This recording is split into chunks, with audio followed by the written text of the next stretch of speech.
तो जय हिंद एवरीवन, मेरा नाम है जतिन और स्वागत है आपका जियो अफेयर्स में। अब तक का सबसे हाईलाइट टॉपिक यही है कि भारत के सुप्रीम कोर्ट ने आर्टिकल 370 को लेकर अपना डिसीजन दे दिया है।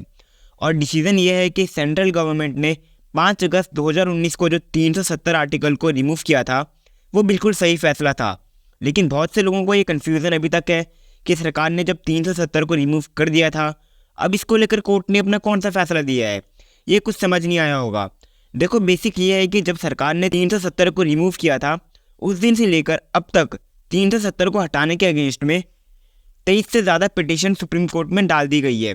और उन्हीं पिटीशंस में आज सुप्रीम कोर्ट ने अपना फैसला सुनाया है कि 370 को हटाना बिल्कुल पूरी तरह से कानूनी था।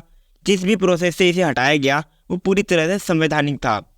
और ये बात सिर्फ आर्टिकल 370 की नहीं है, इसमें कोर्ट ने इस पर यह भी डिसीजन दिया है कि जम्मू और कश्मीर स्टेट को 2 पार्ट में डिवाइड करके जो यूनियन टेरिटरी बनाने का डिसीजन था, ये भी पूरी तरह से सही है। देखो, ये न्यूज़ इतनी बड़ी है कि पूरे वर्ल्ड मीडिया में इसे कवर किया जा रहा है। पीएम मोदी ने भी इस पर ट्वीट किया है। पीएम मोदी का कहना है कि ये हिस्टोरिक है, जो कोर्ट ने फैसला दिया है। ये सारी पॉलिटिकल पार्टीज ने भी इस पर अपनी प्रतिक्रियाएं दी है। थोड़ा सा आपको 370 के बारे में बताता हूँ। आर्टिकल 370 एक ऐसा आर्टिकल था जिसमें जम्मू कश्मीर को स्पेशल प्रावधान थे, जैसे कि इनकी खुद की संप्रभुता होगी, इनका खुद का फ्लैग होगा और मैक्सिमम रूल्स जो इंडिया में भारत की संसद के द्वारा जो कानून लागू होते हैं, उनको जम्मू कश्मीर में लागू करने के लिए वहाँ की सरकार से परमिशन की ज़रूरत होती थी। यानी मैक्सिमम जो कानून होते थे वो जम्मू कश्मीर में लागू ही नहीं होते थे। और इसी रीज़न से बहुत सारी जो गवर्नमेंट स्कीम होती थी, इसका जो लाभ होता था वो जम्मू कश्मीर के लोगों तक नहीं पहुँचता था। और सबसे बड़ा प्रावधान तो यही था कि जम्मू कश्मीर की खुद की संप्रभुता थी, यानी सॉवरेनिटी थी। लेकिन आज कोर्ट ने ये भी कहा कि जम्मू और कश्मीर की खुद की कोई संप्रभुता नहीं है, क्योंकि देखो, भारत का संविधान ये कहता है कि किसी स्टेट की खुद की कोई सॉवरेनिटी नहीं होती है।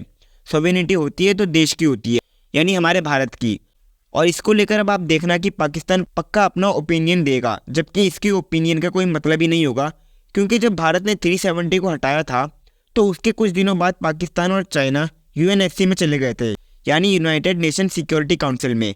ये वहाँ चले गए थे इस इशू को लेकर, और इनका ये अटैम्प्ट फेल भी रहा था। और भारत का शुरू से ही लेकर अब तक कश्मीर को लेकर एक ही स्टांस है कि ये भारत का इंटरनल मैटर है, और इसमें पाकिस्तान और चाइना का जो स्टांस है वो मायने नहीं रखता है।